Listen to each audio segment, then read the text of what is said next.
America's heavy forces have already quietly taken positions around Iran. While the world's attention, including the media spotlight, has been locked onto hot topics like Davos and Greenland, Trump once again yanked the global focus back to what he does best: hard power, energy, and geopolitical chess. You think the aircraft carriers are still in the South China Sea? Nope. The USS Abraham Lincoln has quietly shifted course and is now showing up near Iran. The message is crystal clear. Pressure on Iran has moved beyond verbal warnings and economic sanctions and into the phase of "we can strike anytime, and we just might." In the past, Trump's playbook on Iran looked more like trade war-style pressure. Anyone doing business with Iran? Fine, enjoy a 25% tariff and do the math again before you pick the wrong side. But this time it's different. When a carrier group is parked close by and 17 cargo planes are flying equipment and personnel in one after another, that's a whole new level of intimidation for Tehran. A lot of people used to assume America's pressure would eventually just mean a quick round of long-range airstrikes, hit and leave. But when a carrier is sitting right at your doorstep, it's no longer maybe. It's any moment. The pressure Iran is facing now is nothing like before. And here's the bigger point. Trump's Iran strategy has never been a standalone card. It's tied directly to Venezuela. This is a global oil chess match. Now look at the Greenland issue. Trump can bring it up anytime he wants. The US, Denmark, and Greenland have had long-term defense and military cooperation agreements since 1951. Honestly, what's left is mostly a negotiation over, you give a little more, I get a little more. That's why I've always said when Trump suddenly starts heating up the Greenland topic, it usually means something bigger is happening behind the scenes. This time is no different. And based on Trump's habits, when he makes moves against oil-producing countries, he often prefers weekends. Why? Because markets are closed, it's harder to instantly trigger wild oil price swings, and it gives him more control over the timing. So yes, Iran is under massive pressure right now, but nobody can guarantee exactly when the trigger gets pulled. Venezuela was surrounded for half a year before anything truly happened. Iran could also be dragged out, but the cards are already on the table.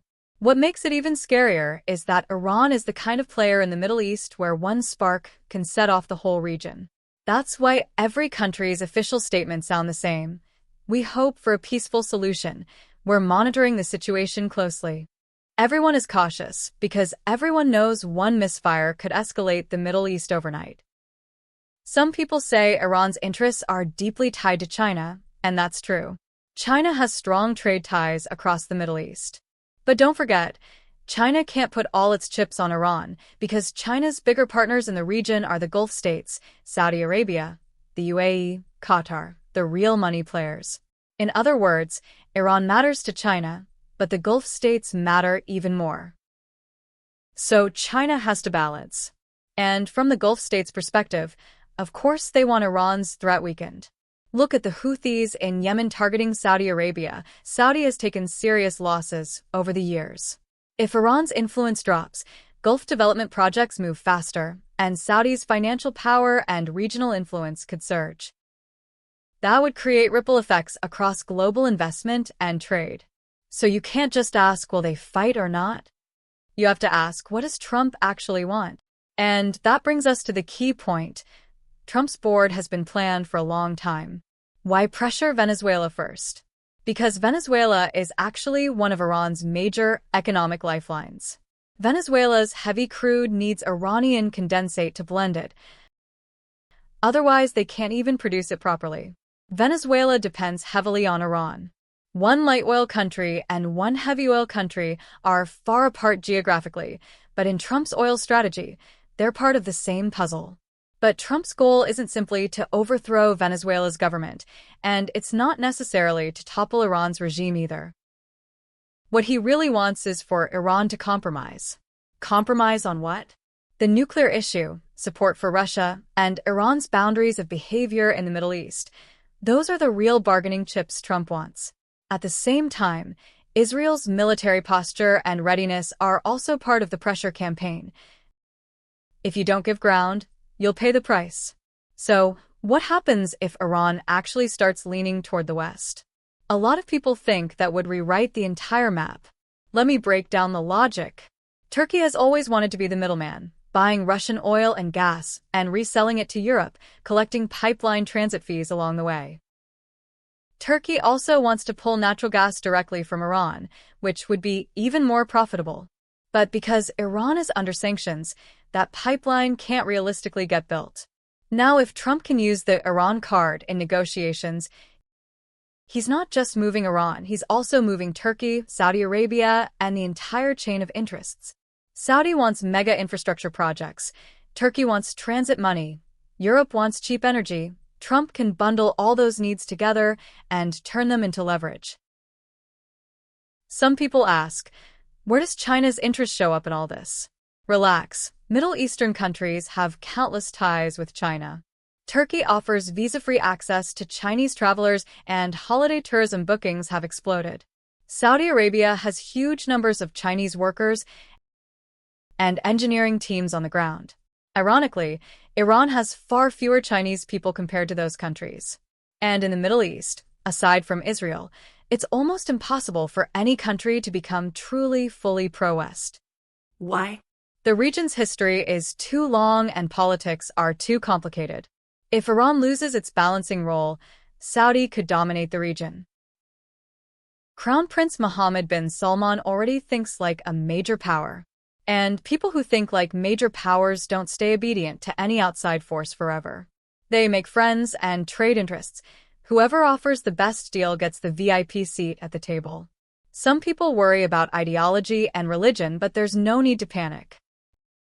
Gulf states are tougher on extremist groups than Europe is. The Muslim Brotherhood has been labeled a terrorist organization in many Gulf countries, while in parts of Europe it can still operate legally. That's just reality. If Iran's relationship with the US fundamentally shifts, Russia will absolutely feel the. What about China? One major issue is the internationalization of the RMB. Iran currently produces about 3 million barrels a day, and a lot of that is settled in RMB through related payment systems. But if sanctions are lifted and Iran ramps back up to 5 to 6 million barrels a day, nearly doubling output, global oil prices could drop significantly. At the same time, the petrodollar system would tighten its grip. That doesn't mean RMB settlement disappears. It can still happen. But it likely won't be RMB only. It would become more diversified and more tilted back toward the dollar-based system. And inside Iran, there are even deeper structural problems. Iran's finances are split into two systems, the government system and the Revolutionary Guard system. Roughly 50% of Iran's oil exports, around 1.5 million barrels per day of capacity, are sold by the Revolutionary Guard, and that money doesn't fully enter the government budget. One big reason ordinary Iranians struggle is that the country exports huge wealth, but the money doesn't flow back into public finances in a complete way, which naturally fuels public anger. Iran blames domestic unrest on Israeli and American instigation, calling it the continuation of a larger war. Politically, that's understandable. Governments always point outward. But think about it. Iran isn't a secular state, it's a religious state, which makes outside infiltration much harder than in secular countries. If things are this chaotic, internal responsibility has to be bigger. And if Iran can't admit that deep down, real reform and a true turn toward change becomes almost impossible. Some people say Iran can't just pivot to the West because it has no way to save face. You can't threaten a country into surrender. That's correct. No regime makes concessions under pure threats alone. So Trump has to give Iran a ramp, a way to step down without humiliation.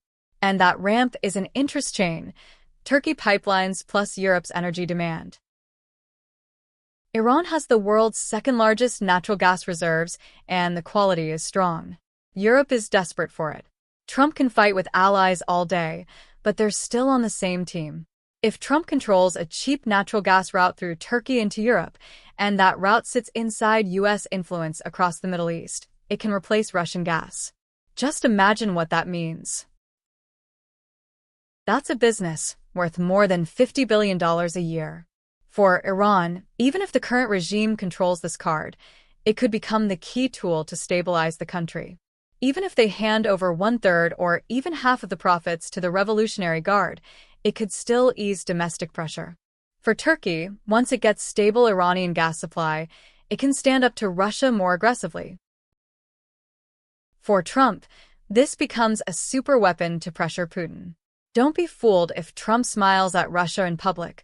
When it comes to hitting Russia's economy, America doesn't hold back, seizing ships, sanctions, blocking shadow tankers. The moves are decisive. Trump's logic with Putin is simple. One hand offers incentives, the other hand holds the knife. If you don't show strength, how do you pull anyone in? If you don't flash the blade, who's going to negotiate with you? Now the cards are basically face-up. It's all about how each side plays and how each side responds. But in this kind of power game, there's still one major country that hasn't shown its hand yet. And often, the one that stays quiet the longest and plays last ends up being the biggest winner. So, what does all of this mean for ordinary Americans? Simple. This isn't just a story about who wins or loses in the Middle East. This is about real-life issues, gas prices, inflation, jobs, and America's global influence. Trump is tying Iran, Venezuela, Europe's energy needs, and pressure on Russia into one package deal, using a combination of energy leverage plus military deterrence to keep oil prices more controllable, make enemies more uncomfortable, and make allies more dependent on the U.S. For everyday Americans, the impact comes down to two things. First, if the situation stays contained and Iran increases production, gas prices could fall and the cost of living gets easier. Second, if things spiral out of control and war escalates, oil and inflation could hit the American middle class hard again. That's why every aircraft carrier move in Washington eventually shows up at the price you pay at the pump. Our channel is to focus on important financial events in the world, get high investment returns, and release 2 to 3 videos every week. See you in the next issue.